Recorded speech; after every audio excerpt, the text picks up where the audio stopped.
Bismillahirrahmanirrahim. Assalamualaikum warahmatullahi wabarakatuh. Alhamdulillah, puji syukur kehadirat Allah Subhanahu wa Ta'ala yang telah melimpahkan segala karunia-Nya kepada kita semua, sehingga kita dapat berjumpa kembali di channel ini. Sholawat serta salam semoga senantiasa tercurah atas sang baginda Nabi besar Muhammad Sallallahu Alaihi Wasallam yang telah membawa kita dari alam jahiliyah menuju alam ilmiah, sehingga kita kelak diakui sebagai umatnya.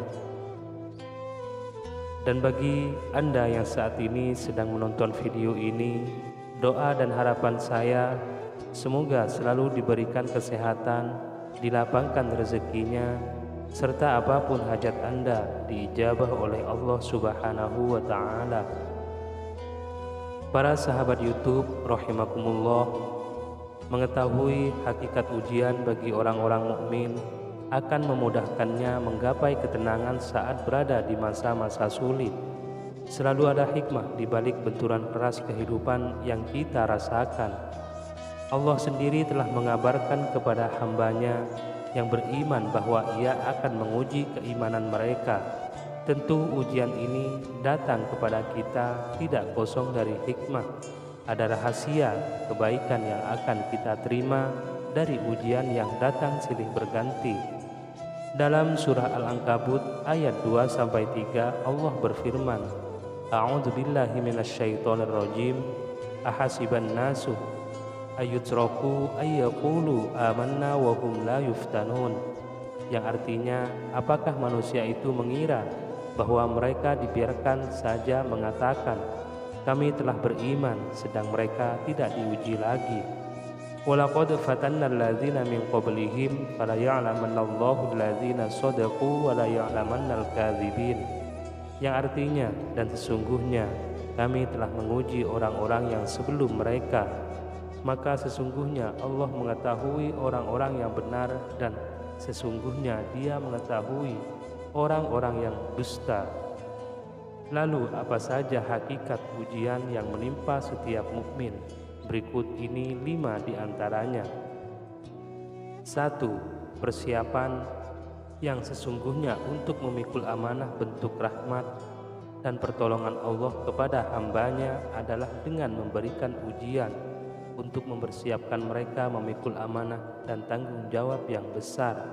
Saat memikul amanah, kita akan selalu berhadapan dengan kesulitan dan penderitaan, dan kesempurnaan amanah tersebut tidak akan terwujud kecuali dengan kesabaran kita menghadapi kepayahan, serta kepercayaan kita atas pertolongan Allah selama menghadapi ujian dan cobaan. Semua itu terjadi supaya kita menjadi manusia yang semakin berkualitas, baik dari segi keimanan maupun sikap dan karakter diri kita. Ujian juga memberi kita kesempatan untuk membersihkan diri kita dari kebiasaan-kebiasaan buruk yang menghambat kemajuan. 2. Menghapus kesalahan dan dosa. Ujian jika disikapi dengan tepat maka dapat menghapus dosa-dosa kita serta mengangkat derajat kita di hadapan Allah. Semakin tinggi keimanan seseorang, maka ujian yang dihadapi juga semakin besar. Di antara manusia yang paling berat cobaannya adalah para nabi. Nabi Muhammad Sallallahu Alaihi Wasallam pernah dicekik oleh Uqbah bin Abu Mu'aid saat sedang sholat di sisi Ka'bah, hingga Abu Bakar datang dan memegangi pundak Uqbah lalu menariknya dan menjauhkannya dari Rasulullah. Jika ujian menimpa manusia yang paling mulia ini, maka kita sebagai manusia biasa juga tidak luput darinya. Yang ketiga, proses seleksi.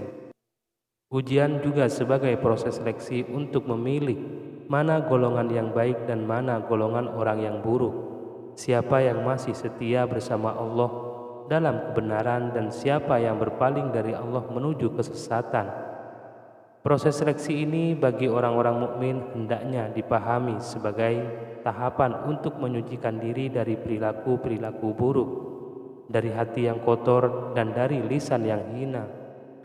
Sebagaimana surah Al-Ankabut ayat 3. A'udzu billahi minasyaitonir rajim. Wa laqad fatanal ladzina min qablihim fala ya'lamannallahu alladzina shadaqu wa la ya'lamannal kadzibin. Artinya, dan sesungguhnya kami telah menguji orang-orang yang sebelum mereka, maka sesungguhnya Allah mengetahui orang-orang yang benar, dan sesungguhnya Dia mengetahui orang-orang yang dusta. Yang keempat, menunjukkan tanda-tanda kebesaran Allah. Ujian datang kepada manusia juga menunjukkan tanda-tanda kebesaran Allah dan menjelaskan kepada hambanya akibat dari perbuatan orang-orang yang zalim. Dengan begitu, bagi hambanya yang soleh akan berpaling dari perbuatan zalim karena menyadari bahwa Allah Maha berkehendak. Sebagai contoh, bagi orang yang diberi harta yang berlimpah, jika ia beriman, maka ia akan menahan lisannya dari kesombongan karena ia tahu bahwa Allah mudah sekali membalikan keadaannya. Tenggelamnya Fir'aun bersama pasukannya juga menjadi tanda-tanda dari kebesaran Allah bagi orang-orang yang beriman agar menghindari sikap sewenang-wenang atas nikmat yang Allah beri. Yang kelima, menumbuhkan kerinduan kepada Allah. Saat ujian datang, kita menyadari bahwa tidak ada siapapun yang bisa menolong kita selain Allah. Kerinduan pada Allah sering hadir di dalam jiwa manusia saat dirinya merasa terdesak dan kesulitan. Kondisi mukmin saat ditimpa ujian sangat lemah hingga ia sangat membutuhkan Allah yang mampu mengatasi setiap persoalan hidupnya.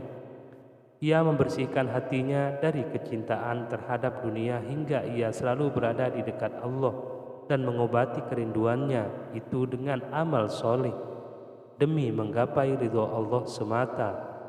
Demikianlah video ini, semoga apa yang kami sampaikan dapat menuntun kita ke jalan yang diridhoi oleh Allah Subhanahu wa Ta'ala, sehingga kita dapat hidup dengan tenang dan damai.